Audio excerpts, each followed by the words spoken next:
ಕೇಳಿದ್ರಂತಾದ್ರೆ ಕಾಣುತ್ತಿರುವ ಕಾಡ ಮಾರ್ಗತ್ತ ಸಾಗಿದೆ. ಅರಿದು ಪರಮನು ನಡೆದರಲು ಕಾಳಿಂಗ ಎಲ್ಲವರನ್ನು ಪ್ರೇರೇಪಿಸ್ತಾ ಇದ್ದಾನೆ. ಇದಕ್ಕೆ ಮೂಲ ಕಾರಣ ಮಹಾರಾಜರಿದ್ದಾರೆ. ಹೊಡೆಯಿರಿ ಬಡಿಯಿರಿ ಕೊಲ್ಲಿರಿ ಎನ್ನುವ ಹಾಗೆ. ಸರಿ, ಯಾಕೆ ಈ ಅಪವಾದ ಪ್ರಭು? ಪರಮ, ನಾನು ಏನನ್ನು ತಪ್ಪು ಮಾಡಿದ್ದೇನೆ ಹೇಳು ನೋಡುವ. ನಮ್ಮ ಮಾಣಿಕ್ಯಪುರದಲ್ಲಿ ಪ್ರತಿಯೊಬ್ಬರಿಗೂ ಧರ್ಮವನ್ನೇ ಹೇಳಿಕೊಟ್ಟವ ಈ ಧರ್ಮಾತ್ಮ. ಅಧರ್ಮದ ಮಾರ್ಗವನ್ನು ಹೇಳಿಕೊಟ್ಟವ ನಾನಲ್ಲ ಪರಮ. ಮಾಣಿಕ್ಯಪುರವನ್ನು ಕಳೆದುಕೊಂಡೆ, ನನ್ನ ಹೆಂಡತಿಯನ್ನು ಕಳೆದುಕೊಂಡೆ, ಇನ್ನೇನು ನನ್ನ ಮಗಳನ್ನು ಕಳೆದುಕೊಳ್ಳುವುದಕ್ಕೆ ಮುಂದಾಗ್ತಿದ್ದೇನೆ ಪರಮ.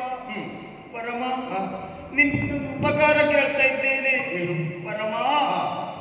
ತರಳೆಯವಳ ಪ್ರಾಣ ಉಳಿಸು ಪರಮ ನೀನು. ತರಳೆಯವಳ ಪ್ರಾಣ ಉಳಿಸು ಪರಮ ನೀನು. ಹೊರೆದರುಣವ ಏರಿಸಿತ್ತು ಪರಮ ನೀನು. ಹೊರೆದರುಣವ ಏರಿಸಿತ್ತು ಪರಮ ನೀನು. ಕೊರಳಹಾರ ಇವೆ ನಿನಗೆ ಪರಮ ಕೇಳೋ. ಕೊರಳಹಾರ ಇವೆ ನಿನಗೆ ಪರಮ ಕೇಳೋ. ಕೊರಳ ಕೊಯ್ಯಬೇಡ, ಕೊರಳ ಕೊಯ್ಯಬೇಡ ನಮಿಪೆ ಪರಮ ಕೇಳೋ. ಈ ಮಾಣಿಕ್ಯಪುರದಲ್ಲಿ ಪ್ರತಿಯೊಬ್ಬರು ನಮ್ಮವರು ನಮ್ಮವರೆಂದು ನಂಬಿಕೊಂಡು ಬಂದೆ ಪರಮ. ಸ್ವಾರ್ಥ ತುಂಬಿದ ಪ್ರಪಂಚ ಎನ್ನುವುದು ಈಗ ನನಗೆ ಅರ್ಥವಾಗಿ ಹೋಯಿತು. ಸತ್ಯ. ಈ ಮಾಣಿಕ್ಯಪುರದಲ್ಲಿ ನನ್ನ ಮಗಳು ಕುಣಿದಾಡುವ ಚಂದವನ್ನು ನೋಡಬೇಕಿದ್ದಾಗಿ ಬಯಕೆ ಹೊತ್ತವ ನಾನು. ಅದೆಷ್ಟೋ ಕನಸುಗಳನ್ನು ಹೊತ್ತವ ನಾನು. ಕನಸೆನ್ನುವುದು ಕನಸಾಗಿ ಉಳಿದು ಹೋಯ್ತಲ್ಲ ಪರಮ. ನಿಜ. ಪರಮ, ನಿನ್ನಲ್ಲಿ ಬೇರೆ ಏನು ಕೇಳುವುದಿಲ್ಲ. ಎಲ್ಲವರು ಮೋಸ ಮಾಡಿದ ಹಾಗೆ ನೀನು ಮಾತ್ರ ನನ್ನ ಕೊರಳ ಕೊಯ್ಯುವಂತ ಕಾರ್ಯವನ್ನು ಮಾಡಬೇಡ ಪರಮ. ಕನಸಿನಲ್ಲಿ ಒಂದು ಯೋಚನೆ ಮಾಡಬೇಡಿ ಪರಮ, ನನ್ನ ಮಗಳನ್ನ ತಂದೆಯು ನೀನೇ ತಾಯಿಯು ನೀನೇ ಎನ್ನುವ ರೀತಿಯಲ್ಲಿ ನನ್ನ ಮಗಳನ್ನ ಸಾಕಬೇಕು. ಸಾಕ್ತೀಯ ಪರಮ? ಒಡೆಯ, ಅನ್ನದ ಋಣವನ್ನು ತೀರುವುದಕ್ಕಾಗಿ ನನ್ನ ಪ್ರಾಣ ಒತ್ತೆ ಇಟ್ಟಾದರೂ ಆ ಮಗುವಿನ ರಕ್ಷಣೆ ಮಾಡ್ತೇವೆ.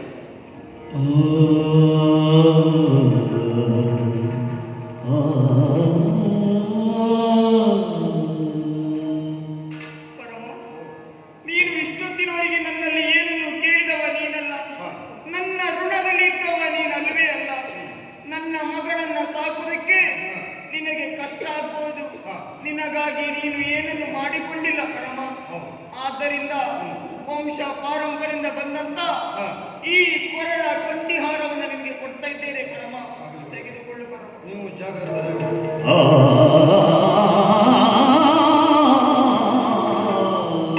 ಅಯ್ಯೋ ಭಗವಂತ, ಈ ಧರ್ಮಾತ್ಮನ ಪರಿಸ್ಥಿತಿ ಏನಾಗಿ ಹೋಯಿತು? ಸರ್ವಸ್ವವನ್ನೇ ಕಳೆದುಕೊಂಡೆ. ಇನ್ನೇನುಂಟು? ಈ ಪ್ರಾಣವನ್ನುಂಟು. ಅದರ ರಕ್ಷಣೆಗಾಗಿ ಕಾಡಬಾರ್ದು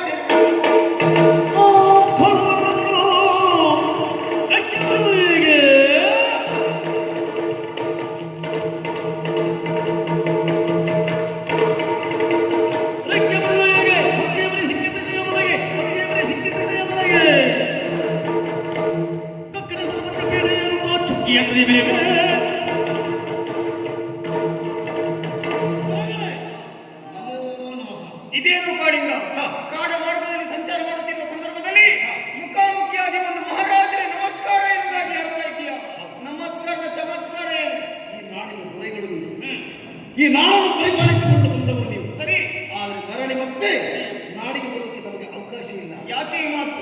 ಅಂದರೆ ನಾಡಿನಲ್ಲಿರುವಂತಹ ಪ್ರಜೆಗಳು ತಾವೇ ವಿಷ ಹಾಕಿದ್ದೀರಿ ಎಂಬುದಾಗಿ ಬಲವಾಗಿ ನಂಬುವುದರ ಮೂಲಕವಾಗಿ ನಾಡಿನಿಂದ ಬಹಿಷ್ಕರಿಸಿದ್ದಾರೆ. ಕಾಳಿಂಗ, ಊಟಕ್ಕೆ ವಿಷವನ್ನು ಹಾಕಿದ್ದೀನಿ ಅಂತ ನೀನು ಹೇಳ್ತಾ ಇದ್ದೀಯಾ? ನಮ್ಮ ನಾಡಿನಲ್ಲಿ ಪ್ರತಿಯೊಬ್ಬರಿಗೂ ಧರ್ಮಾತ್ಮ ಮಹಾರಾಜರು ಹೇಗೆಂದಾಗಿ ಗೊತ್ತುಂಟು. ಅವರಿಗೆ ಧರ್ಮವನ್ನೇ ಹೇಳಿಕೊಟ್ಟವನೇ ಹೊರತು ಅಧರ್ಮದ ಮಾರ್ಗವನ್ನು ಹೇಳಿಕೊಟ್ಟವ ನಾನಲ್ಲ.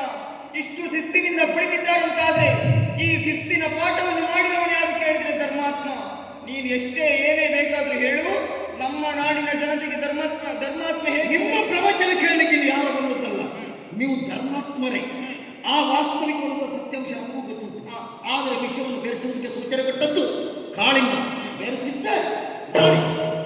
ಯಪ್ಪ, ಎಂತ ಕಾರ್ಯವನ್ನು ಮಾಡಿಬಿಟ್ರಿ. ಯಾಕೆ? ನನ್ನ ಅನ್ನವನ್ನೇ ತಿಂದು ಈ ರೀತಿ ಮೋಸ ಮಾಡ್ತಾ ಇದ್ದೀರಂತಾದ್ರೆ ನೀನೊಬ್ಬ ನಮ್ಮ ನಾಡಿನಲ್ಲಿ ಸಾಮಾನ್ಯ ಲೆಕ್ಕದ ಅಧಿಕಾರಿ. ನೀನು ಇಷ್ಟೆಲ್ಲ ಮುಂದುವರಿದಿರುವುದಾಗಿ ನಾನು ಭಾವಿಸಿಕೊಂಡವ ನಾನಲ್ಲ. ನೀನು ಪ್ರೇರಣೆ ಕೊಟ್ಟವ. ನಾಣಿ ಇಂಥ ಕಾರ್ಯವನ್ನು ಮಾಡಿದವ. ನಾಣಿ ಎಷ್ಟು ಬಡವ ಅವ. ಇನ್ನು ಆ ಗುಡಿಸಿನ ಮನೆಯಲ್ಲಿದ್ದ. ನಾಣಿ ನಿನಗೊಂದು 2 ಮಾಡಿ ಮನೆ ಮಾಡಿ ಕೊಡ್ತೇನೆ. ನಾನು ಹೇಳಿದಂಥ ಕಾರ್ಯವನ್ನು ನಿಷ್ಠೆಯಿಂದ ಮಾಡಿಕೊಂಡು ಬಾ ಎನ್ನುವುದಾಗಿ ಹೇಳಿದ್ದೇನೆ. ಇಂಥ ಕಾರ್ಯವನ್ನು ಕೆಟ್ಟ ಕಾರ್ಯವನ್ನು ಮಾಡಿದನಂತಾದ್ರೆ ನಿನಗಿನ ಗುಡಿಸಿನ ಮನೆಯಲ್ಲೇ ನಿನಗೆ ಗತಿ. ಸಲ್ಯ ಮಾಡಬೇಕು. ಸತ್ಯಕ್ಕೆ ಒಂದು ಮನೆಯೇ ಬೇಡ. ಒಂದದಕ್ಕೆ ನೇರವಾಗಿ ಏನೇ ಆಗಲಿ ಹೆದರಿಕೊಂಡು ತಾವು ಬಂದವರು. ಇಲ್ಲಿಗೆ ನಿಮ್ಮ ಆಯುಷ್ಯದ ಪ್ರಮಾಣ ಮುಕ್ತಾಯ. ಏ ಕಾಳಿಂಗ, ನನ್ನ ಬದುಕಿನ ಬರಹ ಯಾರು? ಆ ವಿಧಿ ಬರೆದಂತೆ ಆಗುವುದೇ ಹೊರತು ನೀನು ಹೇಳಿದಾಗ ನಿಮ್ಮ ಬದುಕಿಗೆ ಆ ವಿಧಿ ನಾನೇ ಈಗ. ನೀನು ಇನ್ನೊಂದ್ಸಲ ಹುಟ್ಟಿ ಬಂದ್ರೆ ನೀರು ವಿಧಿ ಆಗ್ಲಿಕ್ಕೆ ಸಾಧ್ಯ ಇಲ್ಲ. ಯಾಕಂತ ಹೇಳಿದ್ರೆ ಹೆದರಿ ಬಂದೆ ಎನ್ನುವುದಾಗಿ ಹೇಳ್ತಾ ಇದೀಯ. ನನ್ನ ರಕ್ಷಣೆಗಾಗಿ ನಾನು ಬಂದವನಲ್ಲ, ನನ್ನ ಮಗಳ ರಕ್ಷಣೆಗಾಗಿ ಓಡಿ ಬಂದವನು. ನೀವು ಬಂದದ್ದು ನಿಮ್ಮ ಮಗಳಿಗಾಗಿ ಬೇರೆ ಬಂದು ನೋಡಿ ಇಲ್ಲಿ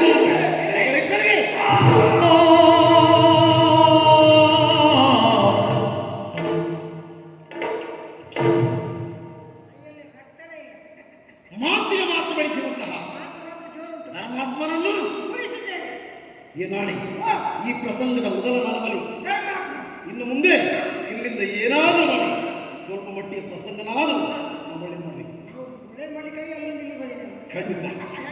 ಇನ್ನು ಮುಂದೆ ಮಾಣಿಕ್ಯ ಬರೆದ ಸರ್ವಾಧಿಕಾರಿ ಕಾಳಿಕರಿಗೆ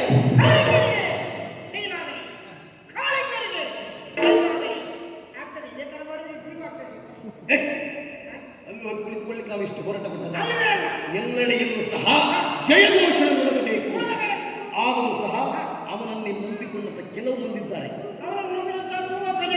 ಅವರಿಗೊಂದು ಎಚ್ಚರಿಕೆ ಮಾತು ಹೇಳಿ. ಎಲ್ಲರಿಗೂ ಹೇಳ್ತಾ ಇದ್ದೇನೆ, ಇಂದಿನಿಂದ ನೀವು ಧರ್ಮಾತ್ಮ ಮಾತು ಕೇಳಿ ಬರ್ತಾ ಇದ್ದೀರಿ. ಎಲ್ಲಿಯಾದರೂ ಧರ್ಮಾತ್ಮನ ಸುದ್ದಿ ಎತ್ತಿದ್ರೆ ಧರ್ಮಾತ್ಮೆಯಾದ ಪರಿಸ್ಥಿತಿ ನಿಮಗೂ ಆಗ್ತದೆ. ಅಷ್ಟೇ ಅಲ್ಲ, ಎಲ್ಲಿಯಾದರೂ ನಮ್ಮ ಸುದ್ದಿ ಹಿಂದಿಂದ ಮಾತಾಡಿದೆ ಹಿಂದೆ ಬಂದೆಲ್ಲ ಬಂದು ನಮ್ಮ ಸುಟ್ಟಾಕಿ ಹೊಡಿತೇವೆ. ಅಷ್ಟೇ ಅಲ್ಲ, ನಾವು ಹೇಳಬೇಕು ತಿಳ್ಕೊಂಡಿರ್ಬೇಕು. ಖಂಡಿತ.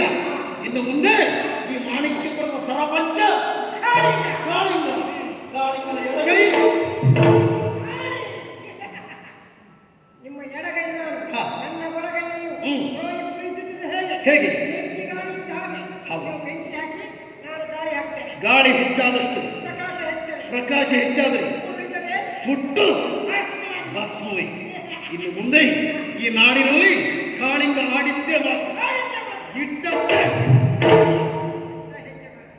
ವಿರೋಧಿಸುವವರು ಯಾರು ಇರಬಾರದು. ವಿರೋಧ ಮಾಡಿದರೆ ಇದೇ ಸ್ಥಿತಿ ನಿಮಗೂ ಆಗ್ತದೆ. ಆದರೆ ಈ ಮಾಣಿಕ್ಯಪುರದಲ್ಲಿ ಕಾಳಿಂಗನ ನಡೆ ಹೇಗೆ ಗೊತ್ತಿಲ್ಲ.